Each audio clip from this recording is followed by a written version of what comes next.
बिस्मिल्लाहिर्रहमानिर्रहीम। अस्सलाम वालेकुम डियर स्टूडेंट्स, मैं हूं प्रोफेसर अज़मत अली और आप देख रहे हैं मेरा चैनल मैथ्स फॉर यू।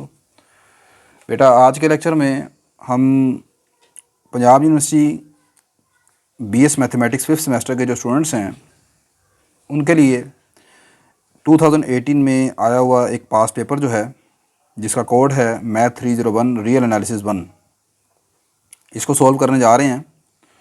तो यहाँ पर मैं किस तरीके से क्वेश्चन को सॉल्व करूँगा, कुछ क्वेश्चन तो ऑलरेडी मैं चूँकि अपने जो लेक्चर्स हैं उनमें करवा चुका हूँ, तो जो उनसे क्वेश्चंस ऑलरेडी ही मेरे लेक्चर में मौजूद हैं, मैंने यहाँ पर उन लेक्चर्स का सिर्फ लिंक जो है वो डिस्क्रिप्शन बॉक्स में रखा है।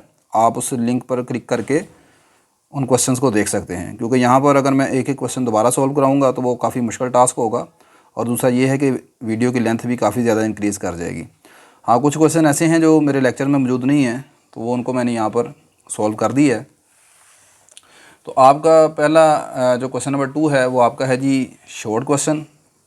तो क्वेश्चन नंबर 2 शॉर्ट क्वेश्चन आपका इस तरह है। इससे पहले क्वेश्चन नंबर 1 में आपका objective type MCQs type question थे, तो वो मेरे पास अवेलेबल नहीं है, इसलिए मैं उसको सॉल्व नहीं कर रहा। क्वेश्चन नंबर 2 आपका ये है कि जी answer the following short questions. आपको यहाँ पर 5 क्वेश्चन दिए हुए हैं, 5 शॉर्ट क्वेश्चन हैं, और हर क्वेश्चन जो है उसके 4 नंबर हैं। तो क्वेश्चन नंबर 2 का फर्स्ट पार्ट आपका शॉर्ट ये है, कहता है जी अगर आपके पास R एक रैशनल नंबर है और R नॉट इक्वल टू 0 यानी नॉन ज़ीरो है, नॉन ज़ीरो रैशनल नंबर है R, और X एक इर्रेशनल नंबर है, तो आपने प्रूफ ये करना है कि उनका प्रोडक्ट RX जो है वो भी एक इर्रेशनल नंबर होगा। R रैशनल है, X इर्रेशनल है, आपने प्रूफ करना है कि इनका प्रोडक्ट एक इर्रेशनल नंबर है। इसको देखने के लिए आप मेरा chapter number 1 real number system real analysis की प्लेलिस्ट में जाएंगे। लेक्चर नंबर 1 आपको मिलेगा। ये पहला लेक्चर है, तकरीबन 2 घंटे 8 मिनट का लेक्चर है। मैंने यहाँ पर इसलिए टाइम मेंशन कर दिया है। जब आपका 1 घंटा 34 मिनट आएगा तो इस टाइम के ऊपर आपको ये वाला थ्योरम जो है उसमें प्रूफ के लिए मिल जाएगा। मैंने इस क्वेश्चन का जो लेक्चर है उसका लिंक डिस्क्रिप्शन बॉक्स में भी रख दिया है, और साथ साथ हर क्वेश्चन की स्टेटमेंट भी डिस्क्रिप्शन बॉक्स में लिख दी है ताकि आपके लिए आसानी रहे। फिर उसके बाद जी आपका सेकंड क्वेश्चन है, आपने प्रूफ करना है कि if it exist the supremum of a non empty ordered field is unique. आपने प्रूफ करना है कि हर ऑर्डर्ड फील्ड का अगर सुप्रीमम एग्जिस्ट करता है तो वो सुप्रीमम यूनिक होता है। इसके सोल्यूशन के लिए आप लेक्चर नंबर 7 है theorem about supremum and infimum, ठीक है, इसका भी लिंक मैंने डिस्क्रिप्शन बॉक्स में रख दिया है, तो आप उस पर क्लिक करें और इसका सोल्यूशन देख लें। नेक्स्ट आपका तीसरा शॉर्ट क्वेश्चन ये है, कहता है अगर आपके पास P जो है वो पॉजिटिव रियल नंबर है, देन आपने शो करना है कि लिमिट 1/n की power P n approaches infinity ये 0 के बराबर है। तो ये आपने प्रूफ करना है। अब यहाँ पर सिंपल ये नहीं करना आपने कि यहाँ पर n की जगह इन्फिनिटी पुट कर दें तो इन्फिनिटी की पावर P, तो वो आंसर आ गया 1/∞0। ऐसे नहीं है, क्योंकि एक तो P आपका पॉजिटिव रियल नंबर है, P के मतलब आपको कुछ पता नहीं है, किस तरह का नंबर है, और आपने इतना करके आपको ये जो 4 नंबर है वो मिलने नहीं लगे। अब इसको हम करेंगे बाय डेफिनेशन सॉल्व। तो बाय डेफिनेशन कैसे सॉल्व करना है, मैं सबसे पहले यहाँ पर सीक्वेंस की कन्वर्जेंस की डेफिनेशन लिख रहा हूँ। मैंने लिखा we know that a sequence AN is called convergent sequence. एक सीक्वेंस AN को हम कहते हैं कन्वर्जेंट है, and converges to a real number L, और वो रियल नंबर L को कन्वर्ज करता है कब, if for every given epsilon greater than 0। अगर आपके पास एक पॉजिटिव रियल नंबर एप्सिलॉन है, इसके लिए आपको एक पॉजिटिव इंटीजर n नॉट मिले सच दैट कि इस सीक्वेंस की nth टर्म और इसकी लिमिट, सीक्वेंस की जो लिमिट L है उनके दरमियान का जो डिफरेंस है वो एप्सिलॉन से छोटा होना चाहिए, जब आपका n जो है वो इस पॉजिटिव इंटीजर n नॉट से बड़ा या बराबर हो जाए। यहाँ तक मैंने डेफिनेशन लिखी सीक्वेंस की कन्वर्जेंस की, ठीक है। अच्छा, अब यहाँ पर मैं AN जो है वो आपके पास ये जो सीक्वेंस की nth टर्म आपको गिवन है 1/n की पावर P, इसका नाम मैंने AN रख लिया, इसको मैंने यहाँ पर पुट कर दिया, और L जो है वो आपके पास लिमिट जो है वो 0 के बराबर आपने प्रूफ करनी है, तो L की वैल्यू 0 है यहाँ पर, तो ये आ गया 1/n की power P minus 0 less than epsilon. तो हमने ये प्रूफ करना है कि 1/n P माइनस 0 का डिफरेंस का जो एब्सोल्यूट है वो एप्सिलॉन से छोटा है जब आपका n greater than equal to n naught है। या इसको मज़ीद आप ऐसे कर लेंगे, अगर माइनस यहाँ से ख़त्म कर दिया जाए तो 0 मतलब ख़त्म हो गया, यहाँ से ये आ गया 1/n की power P less than epsilon. ये आपका टारगेट है प्रूफ करना। एब्सोल्यूट वैल्यूज़ मैंने एब्सोल्यूट जो लाइंस हैं वो इसलिए ख़त्म कर दी हैं, यहाँ पर एब्सोल्यूट वैल्यूज़ इसलिए ख़त्म कर दी हैं कि आपके पास n की पावर P हमेशा एक पॉजिटिव नेचुरल नंबर होगा, ये आपके पास, ठीक है, पॉजिटिव नंबर होगा हमेशा, पॉजिटिव रियल नंबर। तो यहाँ पर आपने एब्सोल्यूट लगाने की ज़रूरत नहीं है। ये मेरा टारगेट है, इस चीज़ को प्रूफ करना आपने। अब इस तरह के क्वेश्चन मैं अपने प्रीवियस जो लेक्चर्स हैं, मैंने लेक्चर अपलोड किए हैं, उसमें भी मैंने ये काफ़ी क्वेश्चन सॉल्व किए हैं। अगर आप आज फर्स्ट टाइम मेरा ये लेक्चर देख रहे हैं तो मैं आपको बता दूं कि मैंने पूरे रियल एनालिसिस 1 जो है, इस पूरे कोर्स का जो कंप्लीट प्लेलिस्ट है, ठीक है, उसका लिंक भी मैं डिस्क्रिप्शन बॉक्स में रख दूँगा, ठीक है। उसके अलावा आप वैसे भी रियल एनालिसिस की जो प्लेलिस्ट है उसको अगर आप देखेंगे तो आपको आसानी से मिल जाएगी। आप उस लिस्ट को ओपन करके तमाम लेक्चर को बआसानी देख सकते हैं। अच्छा, अब यहाँ पर इसका तरीकाकार ये होता है प्रूफ करने का कि हम आर्शिमीदियन प्रॉपर्टी का इस्तेमाल करते हैं। आर्शिमीदियन प्रॉपर्टी की स्टेटमेंट क्या होती है वो पहले लिखते हैं। देखिए जी, एक चीज़ याद रखें, आप ग्रुप थ्योरी पढ़ रहे हैं, री एनालिसिस पढ़ रहे हैं, या कॉम्प्लेक्स एनालिसिस या कोई भी आप सब्जेक्ट पढ़ रहे हैं, जब भी आप किसी थ्योरम का इस्तेमाल करना जा रहे हैं बीच में, ठीक है, तो आप सबसे पहले या कोई प्रॉपर्टी इस्तेमाल कर रहे हैं तो सबसे पहले उस प्रॉपर्टी की या थ्योरम की स्टेटमेंट बीच में लाजमी लिखा करें कि मैं इस प्रॉपर्टी को इस्तेमाल कर रहा हूँ और उसकी डेफिनेशन ये है। तो ये एक अच्छा इंप्रेशन होता है आपके पेपर चेकर के ऊपर। तो मैंने लिखा है कि बाय यूजिंग आर्शिमीदियन प्रॉपर्टी को मैं इस्तेमाल करने लगा हूँ। अब साथ मैंने आर्शिमीदियन प्रॉपर्टी का बीच में रेफरेंस दे दिया। वो क्या है? आर्शिमीदियन प्रॉपर्टी क्या होती है? Which says that if x and y are real numbers, और इनमें से x जो है वो आपके पास पॉजिटिव है। आर्शिमीदियन प्रॉपर्टी के मुताबिक आपके पास x और y दो रियल नंबर हैं, इनमें से x जो है वो एक पॉजिटिव रियल नंबर है और y के मतलब कोई इन्फॉर्मेशन नहीं है। y पॉजिटिव हो भी सकता है, नेगेटिव भी हो सकता है। Then there exist a positive integer n naught, तो आपको एक पॉजिटिव इंटीजर n नॉट मिलेगा सच डैट, वो पॉजिटिव इंटीजर n नॉट जो आपको मिलेगा, आर्शिमीदियन प्रॉपर्टी ये कहती है कि इधर x भी पॉजिटिव है, इधर पॉजिटिव इंटीजर n नॉट ये भी पॉजिटिव है। तो ये जो दोनों पॉजिटिव है ना, इन दोनों का प्रोडक्ट जो है वो y से बड़ा होगा। अगर मैं कहूँ कि यहाँ पर y पॉजिटिव है तो फिर मैं लिखूँगा n naught into y greater than x, ठीक है। x और y दो रियल नंबर हैं, इनमें से x के ऊपर कंडीशन है कि वो पॉजिटिव है, y के मतलब कोई इन्फॉर्मेशन नहीं है, y पॉजिटिव हो भी सकता है, नेगेटिव भी हो सकता है, ठीक है। तो जिसको आपने मेंशन किया है यहाँ पर कि पॉजिटिव क्वांटिटी है x, तो फिर x का और n नॉट का आपने लिया प्रोडक्ट और इसको ग्रेटर दैन लिख लिया y के। ये आर्शिमीदियन प्रॉपर्टी है। अब अगली बात, मैंने दिखाना है कि 1/n की power p less than epsilon है। तो अब यहाँ पर x और y की वैल्यू मैंने यहाँ पर लेट करनी है, ठीक है। मैंने x और y की वैल्यू ऐसी लेट करनी है कि ये कन्वर्ट हो जाए इस फॉर्म में, ठीक है। अब वो मैं कैसे लेट करने लगा वो ज़रा देखिएगा। इसका मैं यहाँ पर आपको ट्रिक भी बता देता हूँ। मैंने कहा जी टेक y की वैल्यू 1 रख लें और x की वैल्यू एप्सिलॉन की पावर 1/p ये रख लें। अब ये कैसे x की वैल्यू मैंने यहाँ पर लेट की है, इसका क्या ट्रिक है वो ज़रा मैं आपको बताता हूँ। यहाँ पर आपने ये जो इनक्वालिटी प्रूफ करनी है ना, 1/n की power p less than epsilon, आपको मैं अगर कहूँ कि यहाँ से n की वैल्यू निकालें, n के लिए सॉल्व करें, फ़र्ज़ करें मैं यहाँ पर लिख लेता हूँ दोबारा। ये मेरे पास लिखी है 1/n की power p less than epsilon. आपने n की वैल्यू निकालनी है, आप फ़र्ज़ कर लेंगे एप्सिलॉन के बराबर है अपनी आसानी के लिए।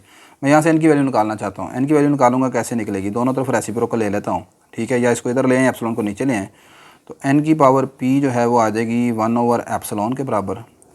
n की कीमत निकालनी है, दोनों तरफ pth रूट ले लूँगा, पावर 1/p ले लूँगा, इधर भी पावर 1/p ले ली, इधर भी पावर 1/p ले ली, 1/एप्सिलॉन की पावर 1/p, ठीक होगी बात ये। अच्छा, ये p से कैंसिल हो जाएगा, ये रह जाएगा n इज़ इक्वल टू 1/, इसको पावर को आप अंदर ले आएंगे तो एप्सिलॉन की पावर 1/p हो जाएगी, ऐसे ही है। अब आपने याद रखें, जब भी ये मेरे पहले लेक्चर्स हुए हैं उनमें भी आप ये अगर आपको x और y की वैल्यूज़ लेट करने में मुश्किल होती है तो उसमें मैं बताता चलूँ आपको कि अब आप जो मैं ट्रिक आपको बताने लगा हूँ आप उसको इस्तेमाल कर सकते हैं। x की वैल्यू निकालनी है ना, तो यहाँ से जो n की वैल्यू निकली है ना, आप उसका रेसिप्रोकल ले लें, इसका रेसिप्रोकल लेकर उसका नाम x रख लें। तो आपने इसका रेसिप्रोकल लिया तो यही निकलेगा ना, एप्सिलॉन की पावर 1/p, और ये आ गया x।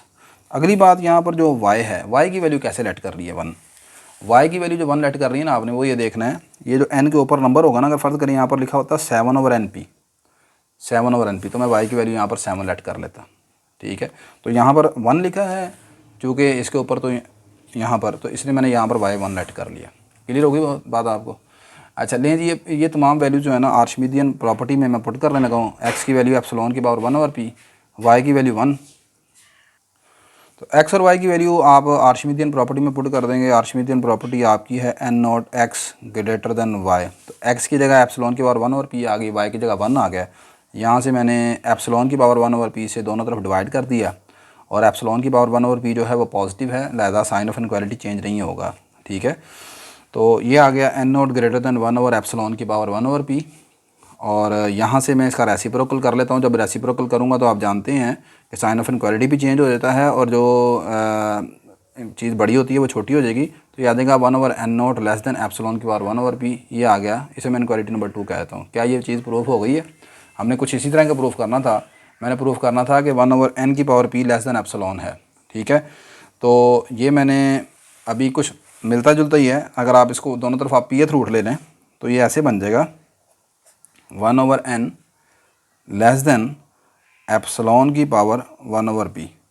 तो ये अगर आप pth रूट ले लें, मतलब इसके आगे आप मज़ीद इसको ऐसे लिख सकते हैं अगर आप लिखना चाहें तो ये चीज़ और ये चीज़ जो मैंने प्रूफ की है तकरीबन मिलती जुलती है, लेकिन अभी प्रूफ नहीं हुआ क्योंकि ये इनक्वालिटी आपने प्रूफ की है सिर्फ एक real number positive integer n0 के लिए। यहाँ पर n0 है, यहाँ पर n है, ठीक है, दोनों में फ़र्क है पहली बात।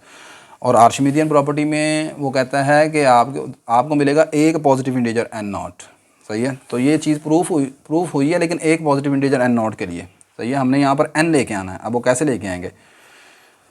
सीक्वेंस की कन्वर्जेंस में हमने लिखा था कि आपको एक इंटीजर n0 मिलेगा कब? For all n greater than equal to n0। अब मैं लिखूँगा जब आपका n n0 से बड़ा या बराबर होगा।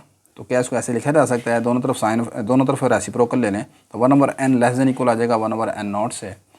इसे मैं 3 कह देता हूँ। बस ये 2 और 3 को कंबाइन कर लें। कंबाइन करेंगे तो कैसे होगा? 1/n छोटा है 1/n0 से और 1/n0 छोटा है एप्सिलॉन की पावर 1/p से।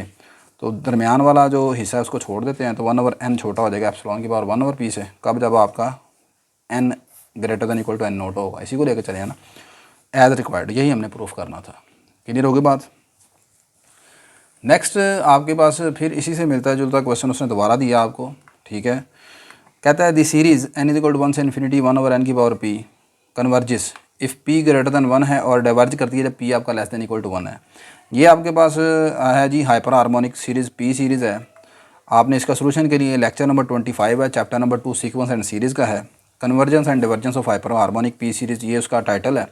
इसको देख सकते हैं, लिंक मैंने रख दिया है, ठीक है। आप उस पर क्लिक करेंगे आपको पता चल जाएगा। नेक्स्ट मूव करते हैं इसके 5वें शॉर्ट क्वेश्चन की तरफ। आपने प्रूफ करना है शो डैट f(x) बराबर है x into sine 1/x। Function आपके पास है x इंटू साइन 1/x जब आपका x नॉट इक्वल टू 0 है, और जब x इज इक्वल टू 0 है तो फंक्शन की वैल्यू 0 के बराबर है। यानी कि ये आपके पास कुछ इस तरह लिखा हुआ था। एक तो आपके जो पेपर है ना उनमें मिसप्रिंटिंग बहुत ज़्यादा होती है।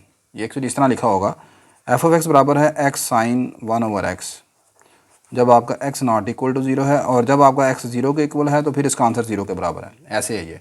आपने प्रूफ करना है कि ये फंक्शन जो है वो 0 के ऊपर कंटिन्यूस है, ठीक है। नहीं जी, सबसे पहले यहाँ पर मैं कंटिन्यूटी की डेफिनेशन को लिख रहा हूँ, ठीक है। ये चीज़ें आप बीच में लिखेंगे, ये अच्छी बात होती है। ये थोड़ा सा जितना आप एक्सप्लेन करें उतना ही पेपर चेकर के लिए आसानी होती है। अच्छा ये देखें जी, मैंने लिखा है कि फंक्शन f(x) को हम कहेंगे कि वो कंटिन्यूस है at x is equal to 0 के ऊपर, अगर ये चीज़ होल्ड करे। उसकी कंटिन्यूटी की डेफिनेशन आप जानते हैं। अगर फंक्शन की वैल्यू 0 के ऊपर और उसकी लिमिट जो है 0 के ऊपर एग्जिस्ट करे और ये दोनों चीज़ें बराबर हों, ठीक है, f(0) और limit x approaches to 0 f(x), ये दोनों चीज़ें बराबर हों तो हम फिर कहते हैं कि फ़ंक्शन जो है वो कंटिन्यूस है। तो यहाँ सबसे पहले मैं यहाँ निकालना चाह रहा हूँ फंक्शन की limit when x approaches to 0। देखें जी, जब यहाँ पर आपने लिमिट निकालनी है तो फंक्शन का कौन सा हिसाब में इस्तेमाल करना है? फंक्शन का ये वाला हिस्सा इस्तेमाल करना है जिसमें लिखा हुआ है x नॉट इक्वल टू 0 और इस पर फंक्शन की वैल्यू है x इंटू साइन 1/x। जब आप कहते हैं x 0 के बराबर नहीं है तो इसका मतलब है कि x 0 से बड़ा भी हो सकता है, 0 से छोटा हो सकता है। यानी कि इसमें लेफ्ट हैंड लिमिट और राइट हैंड लिमिट लहदा निकालने की ज़रूरत नहीं है आपको। आप सिंपल लिमिट निकालेंगे, जब x 0 से बड़ा होगा तब भी यही हिस्सा लेना है, जब x 0 से छोटा होगा तब भी हिस्सा आपने उठाना है। तो मैं यहाँ पर निकालने जा रहा हूँ इसकी लिमिट को। मैंने लिखा limit x approaches to 0 f(x) limit x into sine 1/x। दोनों हिस्सों पर लिमिट लहदा निकाल दी। अब अगली चीज़ है कि ये है साइन 1/x। साइन फंक्शन जो होता है ना वो बाउंडेड फंक्शन होता है, ठीक है, चाहे साइन x हो या साइन 1/x हो। Since sign 1/x is a bounded function. और बाउंडेड फंक्शन क्या होता है? बाउंडेड फंक्शन ऐसा फंक्शन होता है जिसकी हर वैल्यू जो है वो किसी पॉजिटिव रियल नंबर m से छोटी होती है। एक फंक्शन f(x) को आप कहेंगे बाउंडेड है, एक फंक्शन f(x) को आप कहेंगे बाउंडेड है अगर इसका एब्सोल्यूट जो है वो किसी some positive real number m से छोटा या बराबर हो। तो साइन फंक्शन आप जानते हैं, साइन फंक्शन का जो एब्सोल्यूट होता है ना वो लेस देन इक्वल होता है 1 से, सही है। तो sine function is always bounded. तो अब साइन 1/x है तो वो भी बाउंडेड ही होगा। तो since sign 1/x is the bounded function और इसका आंसर जो है वो आपके पास होता है -1 और +1 के दरमियान में, सही है। अच्छा, तो मैंने अब यहाँ पर लिमिट अप्लाई की, limit x approaches to 0 so इसकी जगह मैंने लिख दिया some real number lies in -1 से +1 इंटरवल में। ठीक है, इसका आंसर जो होगा वो कोई ना कोई रियल नंबर होगा -1 और +1 के दरमियान। अब इधर आंसर एक्स की जगह 0 पुट करूँगा तो ये 0 हो जाएगा। इधर से फ़र्ज़ करें कोई भी आंसर आपका निकलता है, कोई आंसर निकलेगा 0.5, 0.25, 0.867 अप्रॉक्सीमेटली जो भी निकलेगा, मतलब वो 0 से मल्टीप्लाई होगा, आंसर कितना आ जाएगा, 0 आ जाएगा। तो इसकी लिमिट आ गई 0, लिमिट एग्जिस्ट कर गई। अगली चीज़ f(0) का आंसर 0 के बराबर है। उसने खुद कहा है कि जब आपका x 0 के बराबर है तो फंक्शन का आंसर जो है वो 0 के बराबर है। ये चीज़ आपको गिवन है। तो f(0) पर आंसर 0 है, लिमिट भी 0 है, तो दोनों यही चीज़ें आपने प्रूफ करनी थी कि दोनों बराबर होनी चाहिए और लिमिट एग्जिस्ट करनी चाहिए। So function is continuous eight x = 0। ये आपके शॉर्ट क्वेश्चन बेटा ख़त्म हो गए। नेक्स्ट मूव करते हैं इसके लॉन्ग पार्ट की तरफ। तो लॉन्ग पार्ट में आपको दिए हुए यहाँ पर 5 लॉन्ग क्वेश्चन और हर लॉन्ग क्वेश्चन जो है वो 6 नंबर का है, यानी 30 नंबर का ये पेपर है आपका, 30 नंबर का ये वाला सेक्शन है आपका। क्वेश्चन नंबर 3 का फर्स्ट पार्ट, 3 के फर्स्ट पार्ट में आपको कहा जा रहा है अगर आपके पास नहीं, क्वेश्चन नंबर 3 के फर्स्ट पार्ट में बेटा आपको कहा जा रहा है कि अगर आपके पास x और y दो रियल नंबर हैं और x जो है y से छोटा है, आपने प्रूव ये करना है कि इन दोनों x और y के दरमियान आपके पास हमेशा एक इर्रेशनल नंबर म्यू एग्जिस्ट करेगा such that x less than mu है, म्यू लेस देन y है, यानी कि x और y के दरमियान एक इर्रेशनल नंबर है। या इसको हम ऐसा भी कह सकते हैं कि हर दो रियल नंबर के दरमियान हमेशा एक इर्रेशनल नंबर एग्जिस्ट करता है। हर दो रियल नंबर के दरमियान हमेशा एक इर्रेशनल नंबर एग्जिस्ट करता है। ऑलरेडी प्रूव करवा चुका हूँ, आप lecture number 18 chapter number 1 real number system को देख सकते हैं। ठीक है, लिंक नहीं तो डिस्क्रिप्शन बॉक्स में मौजूद है, आप डिस्क्रिप्शन बॉक्स को लाजमी देखा करें। लें जी, नेक्स्ट आपका क्वेश्चन नंबर 3 का सेकंड पार्ट है। क्वेश्चन नंबर 3 का सेकंड पार्ट अधूरा क्वेश्चन दिया हुआ है उसने, इनकम्प्लीट है। कहता है let x be a real number, x 1 से छोटा है। x एक रियल नंबर है लेकिन 1 से छोटा है। p और q रैशनल नंबर हैं आपने, और सच डैट कि p जो है वो q से बड़ा है और q 0 से बड़ा है, यानी पॉजिटिव रियल रैशनल नंबर है। शो डैट, क्या शो करना है कुछ नहीं पता, क्वेश्चन में पेपर में मिसप्रिंटिंग है, मेरे पास पेपर मौजूद है। अगर आपके पास पेपर मौजूद हो और ये क्वेश्चन मौजूद हो तो आप मुझे लाजमी सेंड करें, मैं इंशाल्लाह इसको सॉल्व करूँगा। नेक्स्ट 3 का थर्ड पार्ट, x और y दो नंबर हैं, ठीक है, और r k से ये बिलोंग कर रहे हैं। जिस तरह rn होता है ना, इस तरह r k है, k टुपल है, ये k टुपल हैं। आपने प्रूव करना है कि x डॉट y की नॉर्म लेस देन इक्वल है x norm y norm. See lecture number 21 chapter number 1 real number system, statement and proof of Cauchy Schwarz inequality. ये काशी-श्वार्ज़ इनक्वालिटी है एक्चुअली। तो इसमें यहाँ पर अक्सर बच्चों को कन्फ्यूजन होती है कि आपके पास सम टाइम लिखा होता है उसने r की पावर n, तो यहाँ r की पावर k है, इससे कोई प्रॉब्लम नहीं है। r की पावर n से लिखेगा तो उसका मतलब है कि वो n टुपल होगा। आप अपना x इस तरह ले सकते हैं, जब यहाँ से लिखेगा x1 x2 x3 up to सोन x की पावर n, और जब r k लिखेगा तो बस यहाँ पर r x k आ जाएगा, यानी उसमें k टुपल होंगे। सही है, तो ये आप इसमें लेक्चर देख सकते हैं। नेक्स्ट आपका फोर्थ पार्ट आपको दिया गया, कहता है जी show that f of x is defined by f of x is equal to x square over a minus a। जब आपका x 0 से a के दरमियान है, जब x की कीमत a है तो फंक्शन का आंसर 0 है, और जब x a से बड़ा है, आपको पेपर में गिवन ये है, आपका फंक्शन है a into a minus x square over a square.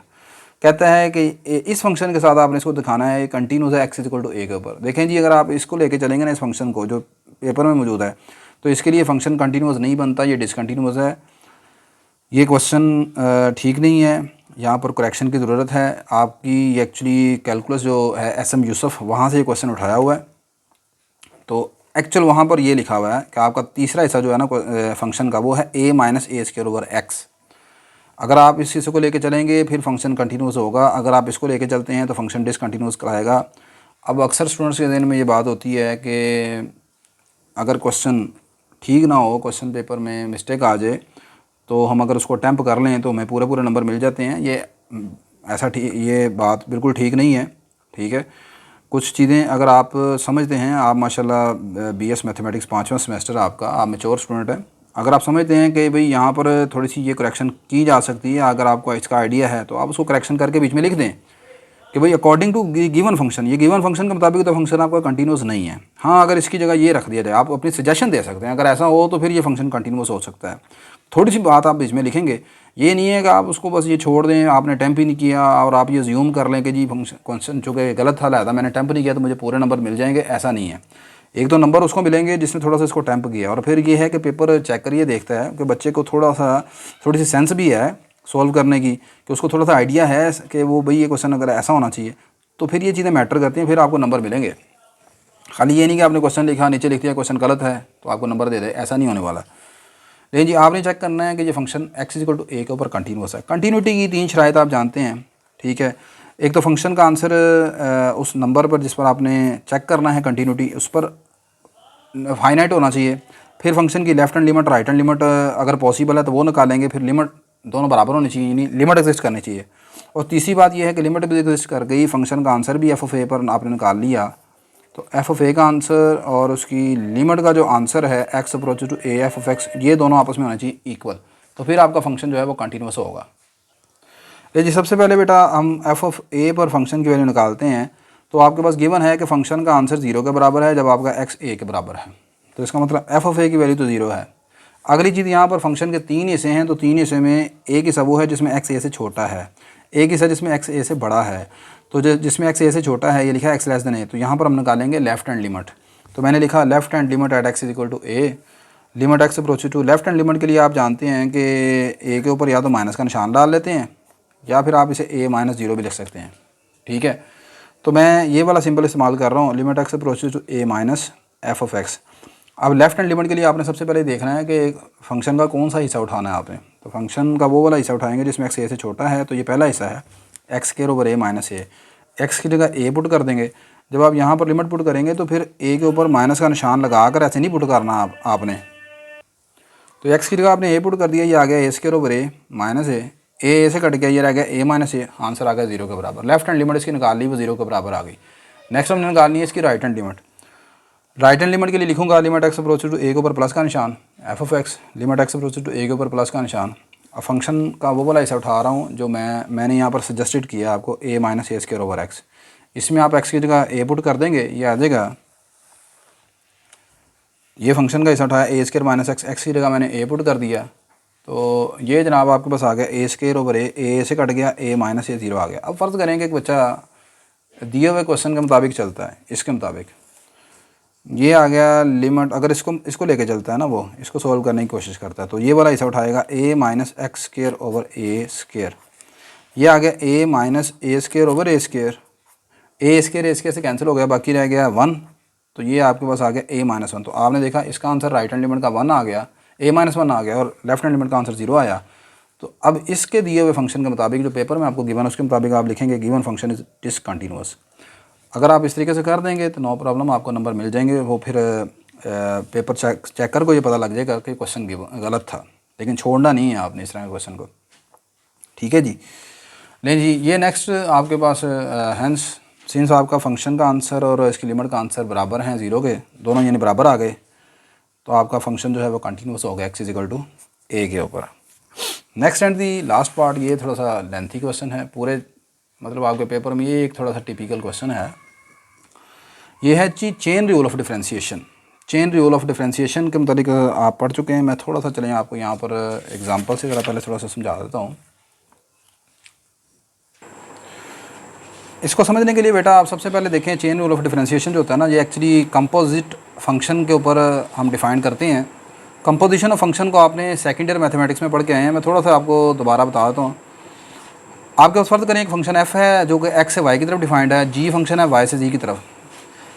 फ़र्ज़ करें सेट एक्स में दो नंबर हैं x1 है x2, और अब f ने एलिमेंट उठाने हैं x के और उसने उठा के ले जाने हैं y में। तो y में जब एलिमेंट उठा के लेके जाए तो किस तरह के होंगे, x1 के ऊपर आपने f अप्लाई किया, ये बन गया fx1, x2 के ऊपर आपने f अप्लाई किया, ये बन गया fx2। अब अगली चीज़, जहाँ से y शुरू होता है यहाँ से जो, तो जहाँ पर f का ये जो रेंज है यानी कि y, वो g की बन गई डोमेन, तो g आपका y से z की तरफ फंक्शन है। अब g की डोमेन में एलिमेंट पड़े हैं fx1, तो इसने g ने अप्लाई होना है fx1 के ऊपर, तो ये बनेगा g of f of x1। इसी तरह fx2 के ऊपर अप्लाई होगा तो ये बनेगा g of f of x2। तो आपके पास ये जो एलिमेंट बनेंगे जी ओ एफ यानी कंपोजिशन ऑफ फंक्शन, वो आपके पास एक ऐसा फंक्शन है जो कि सेट x से सेट z की तरफ होगा। बच्चे इसको अक्सर f ऑफ g लिख लेते हैं, f ऑफ g नहीं आएगा, जी ओ एफ आएगा, ठीक है। तो ये तो आपके पास कहानी थी सारी कंपोजिशन ऑफ फंक्शन की, जो कि आपने सेकेंड ईयर मैथमेटिक्स में पढ़ी है।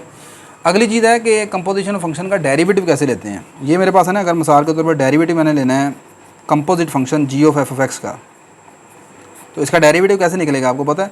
पहले लेंगे जी का डेरिवेटिव, ये आ जाएगा g dash F of x into अंदर वाले फंक्शन का derivative, derivative of F of x. तो ये आपके पास आ जाएगा g dash F of x into f dash x. मिसाल के तौर पर आपके पास एफ ऑफ एक्स बराबर है एक्स स्क्वायर के और जी ऑफ एक्स बराबर है साइन एक्स के। आपने कहता है कि कंपोजिशन ऑफ फंक्शन निकालना है, कंपोजिशन ऑफ फंक्शन निकालना है। तो इसमें सबसे पहले आपको एक टेक्निक तो ये है कि आप इसका कंपोजिट फंक्शन बना दें। तो यहाँ पर कंपोजिट फंक्शन बनेगा g of F of x आ जाएगा आपके पास सिंपल साइन एक्स का स्क्वायर। तो इसका आप डेरिवेटिव ले लें, डेरिवेटिव आ गया g of F of x, simple इसका आप डेरिवेटिव लेंगे, ये साइन का डेरिवेटिव आ जाएगा कोस एक्स का स्क्वायर और एंगल का डेरिवेटिव आ गया 2x। एक तो ये टेक्निक हो गई ना। तो इसमें आपने क्या किया, आपने यहाँ पर फंक्शन ही खुद बना लिया, इसमें ये वाला फार्मूला नहीं इस्तेमाल किया। फ़र्ज़ करें कि समटाइम ना आपके पास कंपोजिट फंक्शन बनाना मुश्किल होता है, तो फिर आप इसका डेरिवेटिव कैसे लेंगे? फिर देखें, इसका डेरिवेटिव आपने लेना ना the derivative of g of F of x. तो ये कहता है कि पहले आप जी का डेरिवेटिव ले लें, जी डैश एफ ऑफ एक्स। तो जी का डेरिवेटिव कितना आएगा? जी का डेरिवेटिव आ जाएगा simple cos x, cos x आ गया। एक मिनट, अब आगे है f dash x. F dash x कौन है? एफ डैश एक्स है, एफ का डेरिवेटिव कितना आएगा? ये आएगा 2x। ये मैंने जी का डेरिवेटिव लिया, लेकिन जी के डेरिवेटिव में आगे पुट क्या करना है? F of x. तो इसमें एक्स की जगह आप रिप्लेस कर देंगे किसको? एफ ऑफ एक्स को। तो एफ ऑफ एक्स कौन है? एक्स स्क्वायर है, तो इसको रिप्लेस करेंगे, ये आ जाएगा कोस एक्स का स्क्वायर इंटू 2x। तो आप इस तरीके से भी इसका डेरिवेटिव ले सकते हैं कंपोजिट फंक्शन का। अच्छा खैर, लेकिन हमने इस फार्मूले को करना है प्रूफ, ठीक है। अब इस फार्मूले को प्रूफ करना है, तो ये प्रूफ के लिए आपको चंद एक चीज़ें ज़रा पता होनी चाहिए। पहले थोड़ी सी स्टेटमेंट तो पढ़ लें। स्टेटमेंट में ये लिखा है, आपको कहा जाए कि जी show that f is differentiable at point c in the domain, show that if, यहाँ पर आएगा show that if F is differentiable at point c in the domain of f. फ़र्ज़ करें कि एफ़ आपके पास अपनी डोमेन में पॉइंट सी के ऊपर डिफरेंशिएबल है, यानी उसका डेरिवेटिव एग्जिस्ट करता है। And G is differentiable at F of C, और जी जो है वो एफ ऑफ सी के ऊपर डिफरेंशिएबल है। आपने गौर किया, मैंने जो कंपोजिट फंक्शन डिफाइन किया था, जी में नंबर किस तरह के आ रहे हैं? F of something, F of x1, F of x2, F of C, F of A. तो एफ डिफरेंशिएबल है इन पॉइंट्स के ऊपर, जी डिफरेंशिएबल है उन पॉइंट्स पर जिन पर एफ अप्लाई हो गया है, यानी F of x1, F of x2। इसलिए उसने लिखा है G is F is differentiable, यानी F dash C, F dash C exist करता है, फिर जी डिफरेंशिएबल है एफ ऑफ सी के ऊपर। ये बात उसने लिखी है, G is differentiable at F of C, then the composite function, ये जो कंपोजिट फंक्शन है G of F of X, उसका नाम उसने एच एक्स रख लिया है। आपने प्रूव करना है कि ये कंपोजिट फंक्शन जो है ये भी सी के ऊपर डिफरेंशिएबल होगा, और उसका डेरिवेटिव लेने की टेक्निक ये है, आप यहाँ पर डेरिवेटिव लेंगे एच एक्स का। तो एच एक्स किसके बराबर है? वो आ जाएगा G of F of x के बराबर।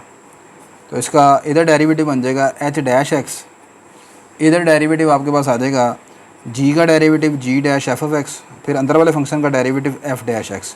लेकिन चूंकि हमने at x is equal to सी के ऊपर इसका डेरिवेटिव निकालना है, तो एक्स इज इक्वल टू सी के ऊपर आ जाएगा, एक्स की जगह सी पुट कर दें, ये आ जाएगा H dash C is equal to G dash F of C F dash C. ये हमारा टारगेट है फार्मूला प्रूफ करना। इसके लिए चंद एक रिजल्ट आपको पता होने चाहिए। पहले कैलकुलस से हमने ये रिजल्ट पढ़े हैं। मैंने लिखा G if F is differentiable at x is equal to C, अगर वो function X is equal to सी के ऊपर डिफरेंशिएबल हो, तो याद रखिएगा वो फंक्शन हमेशा कंटिन्यूस होता है एक्स इज इक्वल टू सी के ऊपर। फंक्शन डिफरेंशिएबल हो तो कंटिन्यूस होता है, कंटिन्यूस हो तो फिर ज़रूरी नहीं है कि डिफरेंशिएबल हो, सही है। लेकिन खैर यहाँ पर फंक्शन डिफरेंशिएबल है, तो मैं इस चीज़ को लेके चलूँगा कि चूँकि ये डिफरेंशिएबल लादा है कंटिन्यूस होगा। अगर सेकेंड बार बेटा इसका इस तरह है, मैंने लिखा G if G is differentiable at F of C, then the composite function ji of F of X is continuous at x is equal to C. देखें अभी आपने ऊपर देखा कि आपका f जो है वो डिफरेंशिएबल था, तो सी के ऊपर डिफरेंशिएबल था, तो सी के ऊपर क्या हो गया? कंटिन्यूस हो गया। फिर आगे मैंने लिखा कि g डिफरेंशिएबल है एफ ऑफ सी के ऊपर, तो g डिफरेंशिएबल हो गया एफ ऑफ सी के ऊपर, और आगे f जो था वो डिफरेंशिएबल था सी के ऊपर, तो सी पर वो हो गया कंटिन्यूस। तो यहाँ से हम कह सकते हैं कि आपका जो फंक्शन g है, composite function g of F of x है, वो किसके ऊपर कंटिन्यूस होगा? एक्स इज इक्वल टू सी के ऊपर। तो अब अगली चीज़ ये है कि आपने सेकेंड ईयर मैथमेटिक्स में फंक्शन के पहले डेरिवेटिव एफ डैश एक्स की का फार्मूला पढ़ा था। इस तरह limit delta x approaches to zero f of x plus delta x minus F of x over delta x. एक तो ये फार्मूला है, लेकिन मैं इस फार्मूले का इस्तेमाल ही करूँगा। एक फार्मूला आपने डेरिवेटिव का ये भी पढ़ा है जो मैं आगे बताने लगा हूँ। ये फार्मूला जो मैंने लिखा है, ये फार्मूला होता है फंक्शन का पहला derivative exactly at x is equal to C. उस फार्मूले में पीछे आपने देखा मैंने लिखा था एफ डैश एक्स, यहाँ पर लिखा है एफ डैश सी। जब किसी number X is equal to सी के ऊपर आपने डेरिवेटिव डायरेक्टली निकालना है तो उसका फार्मूला होता है limit X approaches to C F of X minus F of C X minus सी।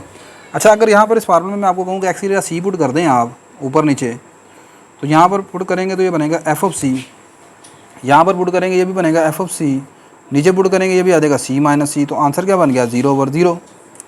तो यहाँ पर एक चीज़ याद रखिएगा, डेरिवेटिव के जो फार्मूले होते हैं ना, उनके सही होने की पहचान ये भी होती है कि अगर आप उसमें डायरेक्ट लिमिट पुट कर देना तो ये 0/0 फॉर्म बन जाती है। ठीक है, लें जी आगे मैंने एक और फार्मूला डिफाइन किया है जी डैश एफ ऑफ सी। इस फार्मूले को मैं ज़रा इस तरह लिखने लगा हूँ, ज़रा गौर कीजिएगा। मैंने लिमिट ले ली Y approaches to F of C. F of C कौन है, एफ ऑफ सी एक फंक्शन है या नंबर है? ये एक नंबर है जी, फंक्शन नहीं है।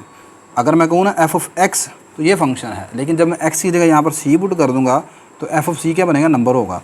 तो लिमिट हमेशा क्या ली जाती है, लिमिट में ये चीज़ होती है वेरिएबल, और इधर कौन होता है, नंबर होता है।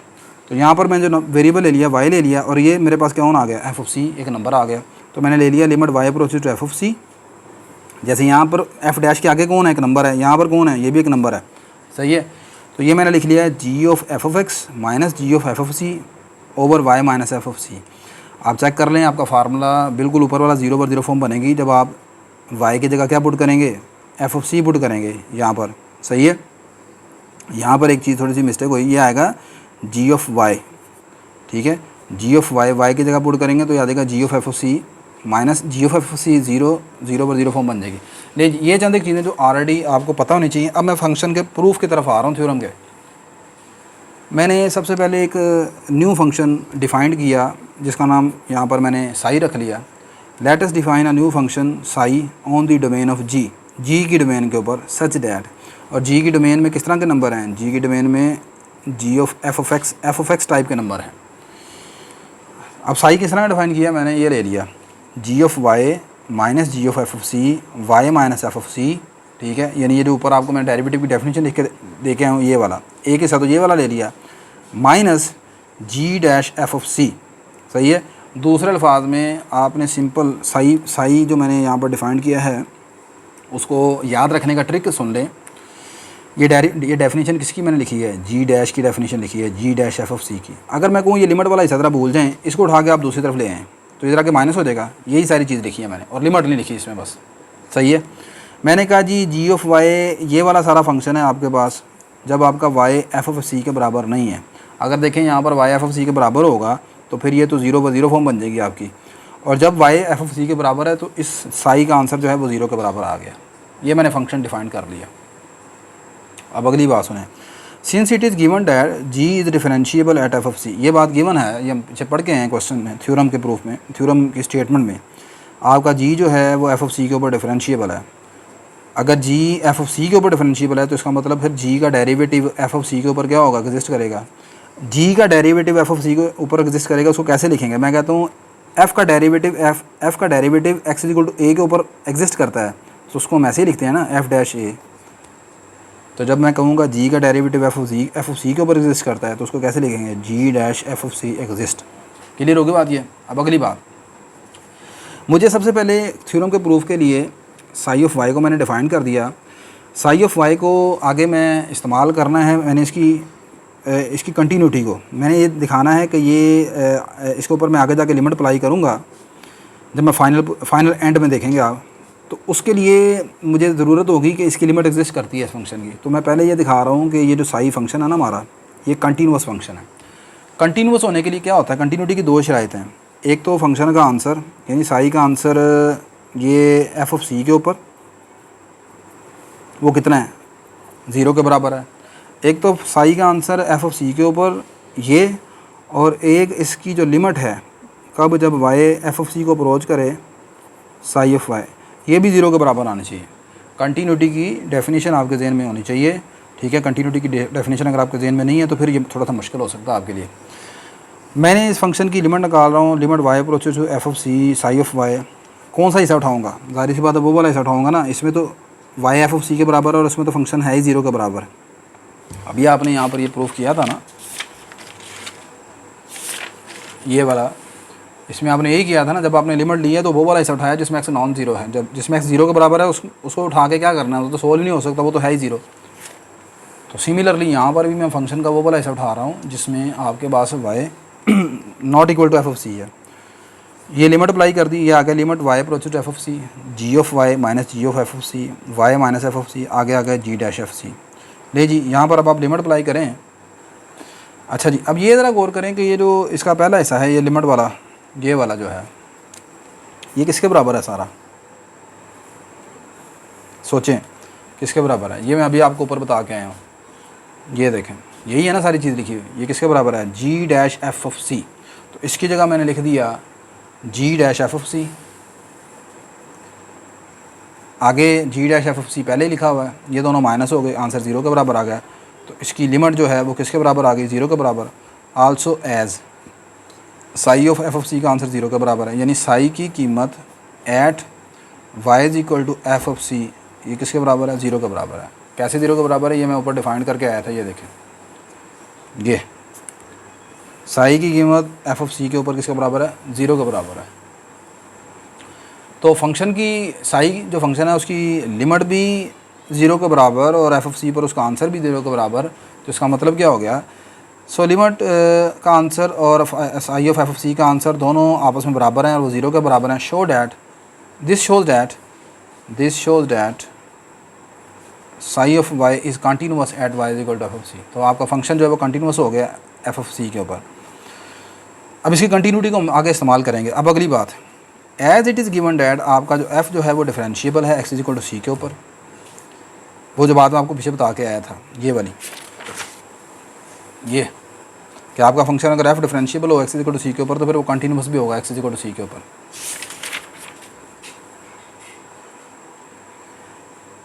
Also it is given that कि आपका फंक्शन एफ जो है वो differentiable X is equal to सी के ऊपर, तो लिहाजा आपका एफ जो है कंटिन्यूअस होगा एक्स इज इक्वल टू सी के ऊपर। Also it is given that, ये भी बात गिवन है कि जी आपका डिफरेंशिएबल है एफ ऑफ सी के ऊपर। So G of F of X is continuous at x is equal to G of F X is continuous at F of C. लिहाजा ये जो फंक्शन आपका जी होगा, ये अगर एफ ऑफ सी के ऊपर डिफरेंशिएबल है तो इसका मतलब एफ ऑफ सी के ऊपर कंटिन्यूअस होगा, और फाइनली सी के ऊपर क्या हो जाएगा? ये कंटिन्यूअस हो जाएगा। G of F of X differentiable है एफ ऑफ सी के ऊपर, लिहाजा ये एफ ऑफ सी के ऊपर कंटिन्यूअस हो जाएगा, और एफ चूँकि कंटिन्यूअस है सी के ऊपर, तो फाइनली आपका जी ऑफ एफ ऑफ एक्स जो है वो सी के ऊपर कंटिन्यूअस हो जाएगा। ले जी, अब मैं फाइनल जो हिस्सा है उसकी तरफ आ रहा हूँ। और फाइनल हिस्सा क्या है आपका? फाइनल हिस्सा आपका ये है कि आपने प्रूव करना है एच डैश सी। आपको पता है एच डैश सी को हम किस तरह डिफाइन करेंगे? एच डैश सी मेरे पास इस तरह होगा कुछ,